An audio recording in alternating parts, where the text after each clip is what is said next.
Samantala, suportado ni Pangulong Ferdinand R. Marcos Jr. ang pagsasagawa ng mga public consultation kaugnay ng panukalang anti-political dynasty bill.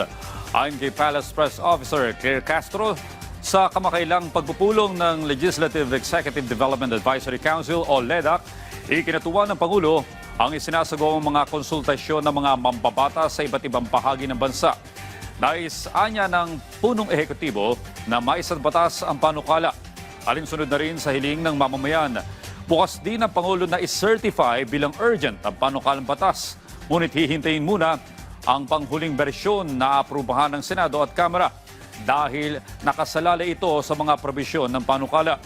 Sa huling pagpupulong ng LEDAC, inaprubahan ng Pangulo ang 21 priority bills ng administrasyon, kabilang na ang anti-political dynasty bill na nananatiling dinidinig sa mga komite ng Kongreso.